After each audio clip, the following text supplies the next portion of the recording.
आगे का रुख भी ये है, सोने में दाम और बढ़ने की संभावना है। बाइंग लगातार बढ़ती जा रही है, लेकिन डिमांड बढ़ती जा रही है, लेकिन सप्लाई अभी भी लेंगे तो लॉन्ग टर्म में आपको अप्रिसिएशन आ जाएगा।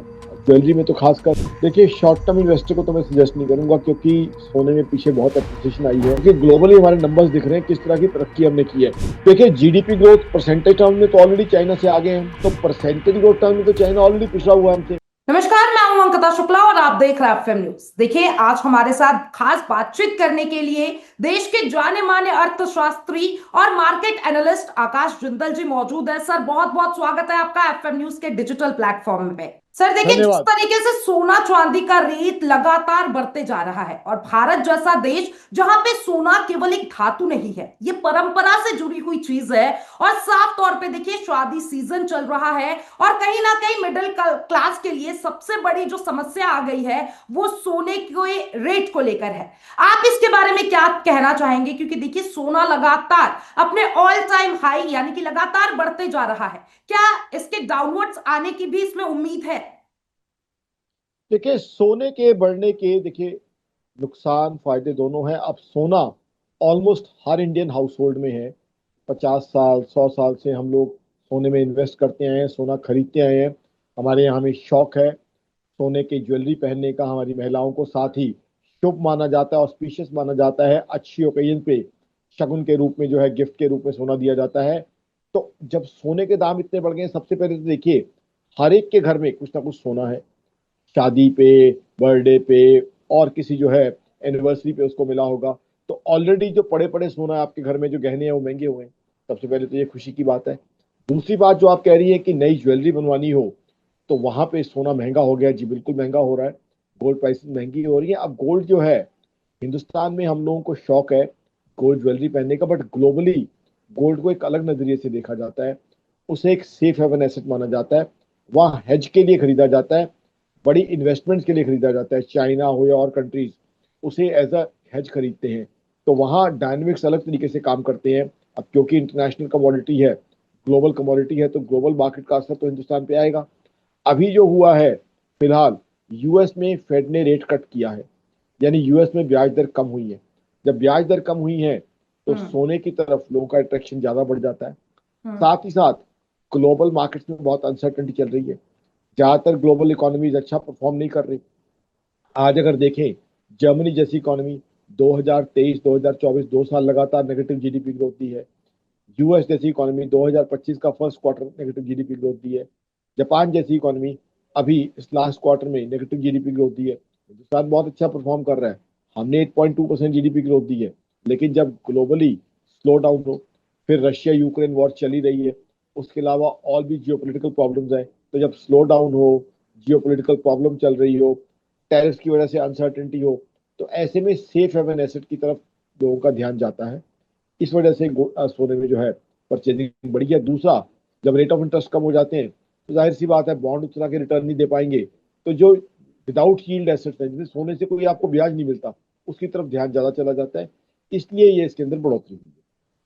आकाश जी, देखिए, साफ तौर पे अब जितने भी बायर है वो उनका नजर एक ही तरफ टिका हुआ है कि अमेरिकी फेडरल जो बैंक है वो मीटिंग करेगा। उसके बाद कहीं ना कहीं जो क्लियरिफिकेशन है वो सामने आएगा सोने को लेकर। इसको लेकर क्या कुछ कहना चाहेंगे? क्या उसके बाद दाम बढ़ने की उम्मीद है या फिर घटेंगे दाम? देखिए, फेड की तरफ से तो रेट कट सामने आ ही चुका है। वो तो हम्म। हमारे सामने है कि फेड ने ऑलरेडी रेट कट कर दिया है।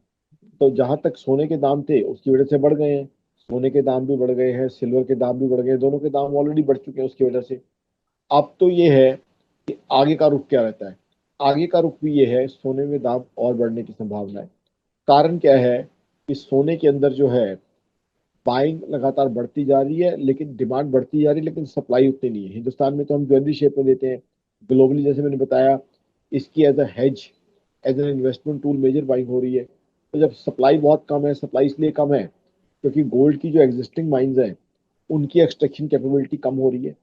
नई माइंस की उतनी डिस्कवरी नहीं हो रही है। तो ऐसे में सप्लाई कम है, डिमांड बढ़ती जा रही है। तो आने वाले समय में इसकी और अप्रिसिएशन होने की संभावना काफी है। फिर जियोपॉलिटिकल प्रॉब्लम चल रही है, ग्लोबल स्लोडाउन चल ही रहा है, टैरिफ्स का इम्पैक्ट भी है। तो ऐसे में गोल्ड प्राइसेस आगे चल के और बढ़ने की संभावना है, आगे और ज्यादा बढ़ सकती हैं। तो मेरे हिसाब से अगर किसी ने पहले सोना नहीं लिया, अब लेना चाहता है, तो अब भी ये ना फील करे कि लेफ्ट आउट वाली बात है। अभी भी लेंगे तो लॉन्ग टर्म में आपको अप्रिसिएशन आ जाएगा। और ज्वेलरी में तो खासकर, ज्वेलरी में हालांकि कुछ मेकिंग चार्जेस लग जाते हैं, बट ज्वेलरी में एक इमोशनल अटैचमेंट आ जाती है। ज्वेलरी कई बार 25 साल 50 साल, देखिए, लोग कहते हैं मेरी शादी का हार है, मैंने तो इसे बेचना ही नहीं है, मेरी जो है सासू माँ ने मुझे दिया था, मैंने इसे बेचना नहीं। तो वो जो इमोशनल एंगल है वो आपको लॉन्ग टर्म तक उसमें इन्वेस्टेड रखता है। तो लॉन्ग टर्म तक इन्वेस्टेड रहोगे तो एप्रिसिएशन बहुत अच्छी आ जाएगी। तो इसलिए सोना अभी भी अगर किसी ने खरीदना हो, चाहे रॉ शेप में, चाहे बार के शेप में, या ज्वेलरी के शेप में, ज्वेलरी में ठीक है कुछ मेकिंग चार्जेस आ जाते हैं, मेरे हिसाब से लॉन्ग टर्म के एंगल से अच्छी इन्वेस्टमेंट है, बुरी इन्वेस्टमेंट नहीं है इन रेट्स पे। आकाश जी देखिए, जैसे लॉन्ग टर्म और शॉर्ट टर्म इन्वेस्टमेंट के बारे में आपने बताया, जितने भी बायर्स हैं वो कहीं ना कहीं अभी कंफ्यूज चल रहे हैं, क्योंकि लगातार देखिए सोना बढ़ते जा रहा है। तो एक बार जो उनका कंफ्यूजन है वो आप क्लियर कर सकते हैं, ये कौन सा समय है जो लॉन्ग टर्म इन्वेस्टमेंट करना चाहते हैं, क्या उनके लिए ये सही समय है, या ये शॉर्ट टर्म इन्वेस्टमेंट के लिए सही समय माना जा रहा है? देखिए, शॉर्ट टर्म इन्वेस्टर को तो मैं सजेस्ट नहीं करूंगा, क्योंकि सोने में पीछे बहुत अप्रिसिएशन आई है।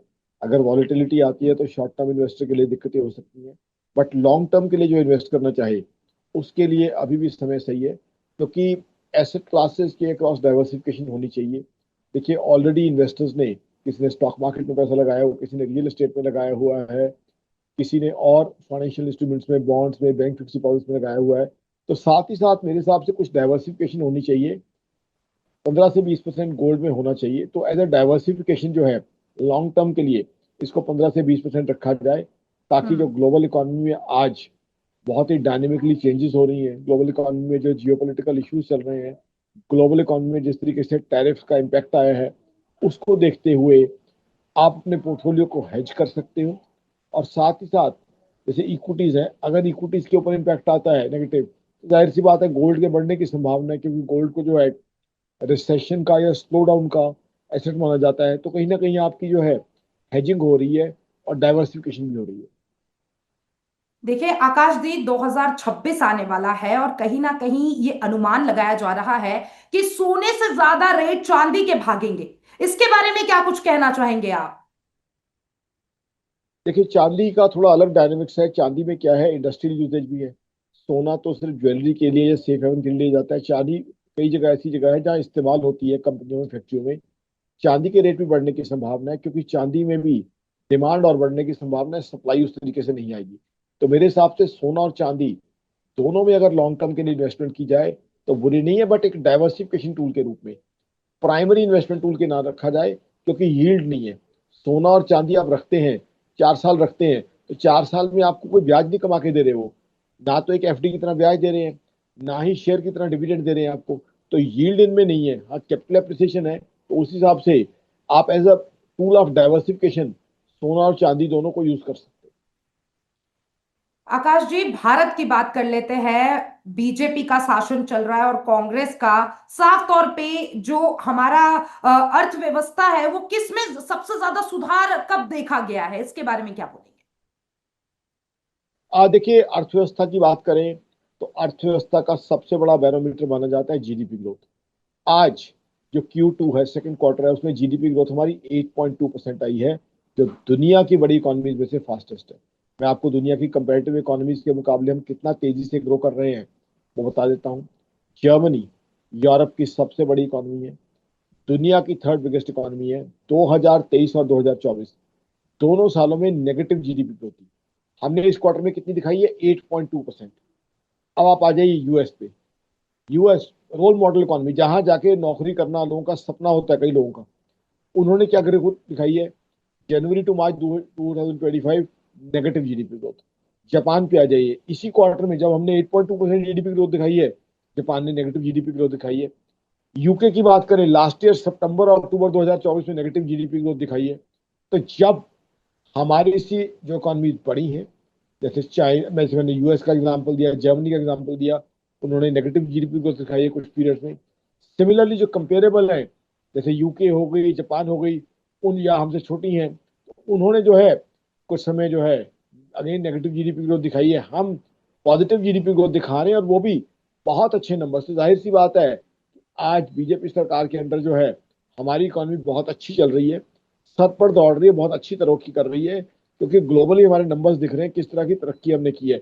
और ये तरक्की भी हमने तब की है, उस क्वार्टर में की है जब ट्रंप के टैरिफ लेवी हो चुके थे। तो टैरिफ के बावजूद टैरिफ का इम्पैक्ट आया, क्योंकि अगस्त का डेटा भी इसमें आ गया, जुलाई अगस्त सितंबर है जो क्वार्टर है सेकंड टू, लेकिन उसके बावजूद हमने इतनी अच्छी ग्रोथ हासिल की है। तो क्लियरली दिखा रहा है कि हिंदुस्तान की इकोनॉमी करंट गवर्नमेंट में कितनी अच्छी चल रही है। मैं तो सभी पॉलिटिकल पार्टीज की इज्जत करता हूँ, I have respect for BJP as well as for Congress, but आज की तारीख में करंट गवर्नमेंट के अंडर हमारी जीडीपी ग्रोथ बहुत अच्छी चल रही है। और जहां global economy slow down, recession, geopolitical issues का शिकार है, हम बड़ी तेजी से बढ़ते जा रहे हैं, तरक्की से बढ़ते जा रहे हैं, और साथ ही साथ वसुधैव कुटुंबकम की बात भी दुनिया के सामने रख रहे हैं। हमने दुनिया को सिखाया है, दिखाया है कि शांति और प्रेम से कैसे तरक्की की जाती है। वो रास्ता हिंदुस्तान दुनिया को दिखा रहा है। आकाश जी देखिए, ट्रम्प के टैरिफ का मार तो हमें झेलना ही पड़ रहा है, लेकिन आने वाले 5 सालों में क्या हम चाइना से आगे निकल पाएंगे? देखिए, जीडीपी ग्रोथ परसेंटेज टर्म में तो ऑलरेडी चाइना से आगे हैं हम। दूसरी चीज देखें कि चाइना की बात करें हमारे साथ, चाइना तो पीछे डिफ्लेशन का शिकार था। डिफ्लेशन का मतलब क्या है कि चाइना में चीजों के दाम कम हो रहे थे। और दर्शकों, ये खुशी वाली बात नहीं है कि बाजार में सामान सस्ता हो गया, ये दुख की बात है, दर्द की बात है, क्योंकि उस सामान का कोई परचेजर ही नहीं था। चाइना में लोगों की इतनी बाइंग कैपेसिटी नहीं थी कि बाजार जाके शॉपिंग कर सके। तो इस वजह से जो है उन चीजों के दाम कम हुए थे, ओवर कैपेसिटी सिर्फ दिख रही थी। तो परसेंटेज ग्रोथ टर्म में तो चाइना ऑलरेडी पिछड़ा हुआ है हमसे। साथ ही साथ हिंदुस्तान में आप देखिए बाइंग और कंजम्पशन कितनी दबा के हुई है। आप नवरात्र की सेल देखिए, व्हीकल्स की सेल कितनी बड़ी है, दिवाली की सेल देखिए, पोस्ट दिवाली सेल भी देख लीजिए, बहुत अच्छी सेल्स आई है हिंदुस्तान में, बहुत अच्छी बाइंग और कंजम्पशन है। जबकि चाइना जैसी इकोनॉमी इस मामले में जो है बहुत ठंडी पड़ी हुई है। अब जहां तक है ओवरऑल जीडीपी ग्रोथ की, ओवरऑल जीडीपी के साइज को हम जो है कब उनके एक्सीड कर पाएंगे, उसमें तो भी वक्त लगेगा। 2047 तक हमने एक विकसित भारत, डेवलप्ड इकोनॉमी का सपना देखा है, बट आज नंबर 5 से नंबर 4 तो आ चुके हैं हम ऑलरेडी। जापान हमसे पीछे है, अब हम नंबर 4 पे आ गए हैं। बट मेरा ये मानना है कि नंबर 3 पे हिंदुस्तान जल्दी ही आ जाएगा। जर्मनी को डिस्प्लेस करके हम नंबर 3 बन जाएंगे। उसके बाद यूएस और चाइना से हमारा कंपटीशन चलेगा। हाँ, यूएस और चाइना की जीडीपी देखा जाए तो साइज में काफी बड़ी है, तो कुछ समय लगेगा हमें वहां तक पहुंचने में। बट जिस तरीके से हिंदुस्तान तरक्की कर रहा है, जिस तरीके से ग्रो कर रहा है, जिस तरीके की हिंदुस्तान की युवा शक्ति दुनिया के सामने आ रही है, जिस तरीके से हमारे प्राइम मिनिस्टर मोदी साहब और उनकी टीम यंग एंटरप्रेन्योर्स को मोटिवेट कर रही है, उससे मुझे लगता है कि आने वाले वक्त में हम चाइना को पीछे छोड़ने की कैपेबिलिटी रखते हैं।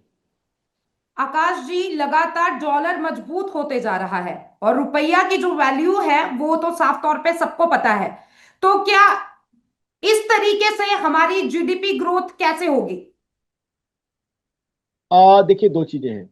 पहले तो आपने बड़ा अच्छा क्वेश्चन पूछा, इससे काफी लोगों के मिथ दूर हो जाएंगे। People should remove this impression from their mind that in case dollar is becoming stronger, hmm. it means that Indian economy is weak. No, rupee becoming weak doesn't mean, doesn't denote, doesn't depict that Indian economy is weak. Indian economy, as I have given you data, Indian economy is the fastest growing economy amongst major economies. I have given you data of economies bigger than us, even peers, or even if you take smaller economies, our neighbors like Pakistan, Sri Lanka, Bangladesh, Nepal, we are growing much faster than anybody else. So dollar becoming stronger doesn't in any way show that our economy is becoming weak. But yes, we are going to have problems with dollar becoming stronger. First problem is our crude oil would get costlier, because what happens is 75 to 80% crude oil we have to import. So with dollar going high, our crude becomes costlier, petrol and diesel would become costly. And once diesel becomes costly, then inflation in India may rise, because see, all the eatables which we consume, they generally travel on diesel. So if the transportation cost is higher, all the products which we consume as food, whether it's vegetables, whether it's prepared food, packed food, so everything's cost would go. Secondly, what happens is we have a lot of travelers outside, like travelers. They could be business tourists, they could be plane tourists, they could be students, who Indian students who are studying in US and other countries. For them, their expenditure becomes high because they have to pay in dollars. Thirdly, what happens is many of our Indian companies have taken forex loans. Now, what happens is the moment dollar prices increase, the interest has to be paid in US dollars, so their interest hmm. liability increases.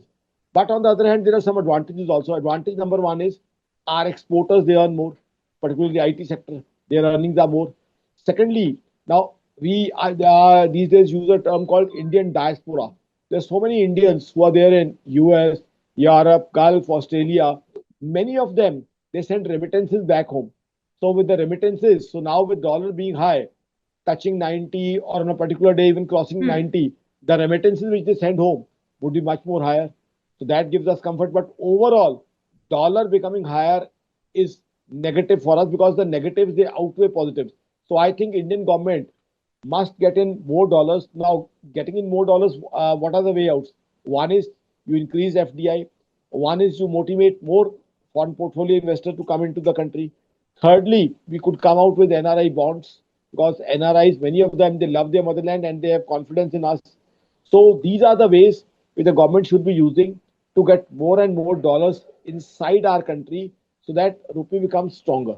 And this is what my suggestion to the government. आकाश जी, लगातार हमने देखा है प्रधानमंत्री Narendra Modi made in India की बात करते हैं, स्वदेशी प्रोडक्ट्स को इस्तेमाल करने की बात करते हैं। स्वदेशी कितना कारगर साबित होगा इंडिया के जीडीपी में? स्वदेशी तो बहुत इंपॉर्टेंट चीज है। हमारे प्रधानमंत्री साहब बहुत अच्छी सूझबूझ, बहुत अच्छी समझ रखने वाले, और प्रधानमंत्री साहब को इकोनॉमी की ग्रोथ की बहुत अच्छी समझ है। ये हम्म प्रधानमंत्री साहब और उनकी टीम के एफर्ट ही हैं कि आज ग्लोबल स्लोडाउन के वक्त में, आज जियोपॉलिटिकल डिसरप्शन के वक्त में, ये हमारे प्रधानमंत्री साहब की बढ़िया सूझबूझ ही है कि हम्म आज भी हम 8.2% जीडीपी ग्रोथ दिखा रहे हैं। अब हम्म हमारे प्रधानमंत्री साहब स्वदेशी की बात कर रहे हैं, तो देखिए आज तो दुनिया का दस्तूर है, जब हम्म डोनाल्ड ट्रंप साहब मागा की बात कर सकते हैं, मेक अमेरिका ग्रेट अगेन, जब डोनाल्ड ट्रंप साहब बात कर रहे हैं उस पर टैरिफ लगा दूंगा, उस पर टैरिफ लगा दूंगा ताकि अमेरिकन प्रोड्यूसर की चीज कंज्यूम की जाए, जब हम्म रशिया पे तरह तरह के सैंक्शन लग रहे हैं, हर कंट्री अपना सेल्फिश इंटरेस्ट देख रही है। ऐसे में स्वदेशी को प्रमोट करना तो बहुत जरूरी है, क्योंकि उससे हमारा जो है फॉरेक्स जो है आउटफ्लो बचता है, फॉरेक्स आउटफ्लो बचता है। साथ ही साथ हमारे इंडियन प्रोडक्ट्स बहुत अच्छे हैं, बहुत हाई क्वालिटी प्रोडक्ट्स हैं। तो कहीं ना कहीं जितना हम स्वदेशी प्रोडक्ट्स लेंगे उतना हम्म बढ़िया होगा। और आज हिंदुस्तान की मैन्युफैक्चरिंग देखिए, आज हम डिफेंस इक्विपमेंट से लेके मोबाइल से लेके बहुत सी चीजें मैन्युफैक्चर कर रहे हैं। तो आई हम्म थिंक मेरा भी जो है लोगों को, मेरी ऑर्गेनाइजेशन आकाश की भी हम्म लोगों को, आपके दर्शकों को यही सलाह होगी कि हम्म स्वदेशी प्रोडक्ट्स पे जाएं। जब वो मागा की बात कर रहे हैं और कंट्रीज अपने सेल्फिश इंटरेस्ट की बात कर रहे हैं, प्रोटेक्शनिज्म की बात कर रहे हैं, तो हम्म हम भी तो स्वदेशी की तरफ जाएं। उससे हमारी फॉरेक्स बचती है, और स्वदेशी कंज्यूम करेंगे तो हमारे यहाँ के अपने मैन्युफैक्चरर को फायदा होगा, यहाँ पे नौकरियां बढ़ेंगी। और इंडियन प्रोडक्ट्स तो क्वालिटी के लिए दुनिया में माने जाते हैं आज की तारीख में। तो आई थिंक स्वदेशी का हम्म जो नारा है हमारी सरकार का कि स्वदेशी अपनाएं, बिल्कुल सही है, समय उचित है। आज के वक्त की जो डिमांड है और आज जो ग्लोबल सर्कमस्टांसेस है उसको देखते हुए मेरे हम्म। हिसाब से बड़ा प्रैक्टिकल और रेलिवेंट ये जो है संदेश है सरकार का लोगों के प्रति। आकाश जी, कुछ बायर्स है, कुछ इन्वेस्टर्स है, जाते जाते उनके लिए कुछ टिप्स या सुझाव? देखिए, उनके लिए मेरा सुझाव यही है कि हिंदुस्तान की इकोनॉमी में बहुत दम है, आप इन्वेस्टमेंट करनी है। गोल्ड एक है ही है, साथ ही साथ रियल एस्टेट इंडिया की बहुत कुछ ऑफर कर रही है। वेकेंट लैंड यानी प्लॉट्स में अगर पैसा इन्वेस्ट किया जाता है कई पॉकेट्स में, वहाँ आपको अच्छी अप्रिसिएशन आ सकती है। जैसे यमुना एक्सप्रेसवे हो गई, द्वारका एक्सप्रेसवे हो गए, न्यू चंडीगढ़ हो गया, इन हम्म एरियाज में काफी ग्रोथ आ सकती है। बाकी इंडिया की इकोनॉमी के नंबर्स आपके पास है, देखिए कितना अच्छा ग्रो कर रहे हैं। तो हम बाकी पेयर्स से कहीं ज्यादा अच्छा ग्रो कर रहे हैं। तो आई थिंक इंडिया की इकोनॉमी की ग्रोथ देखें और इंडिया की इकोनॉमी की ग्रोथ का फायदा उठाएं। फायदा तभी उठाएंगे आप जब आप जो है किसी अच्छे एसेट क्लास में जैसे रियल एस्टेट में है, तब भी आप फायदा उठा सकते हैं। एज एन इकोनॉमिस्ट मैं कहूंगा, जिस तरीके से इंडिया ग्रो कर रहा है, अगर आप इक्विटीज में भी लगाते हैं 5 साल के लिए तो अच्छी ग्रोथ की संभावना है, क्योंकि इकोनॉमी की ग्रोथ का फर्क मार्केट्स के ऊपर भी आता है। तो आई थिंक हिंदुस्तान की इकोनॉमी अच्छी अपॉर्चुनिटी दे रही है, हमें वो जो है इस्तेमाल करनी चाहिए। आकाश जी, तमाम जानकारी साझा करने के लिए हमारे साथ बहुत बहुत धन्यवाद, और तमाम इस अपडेट्स के लिए एफएम न्यूज के साथ बने रहे।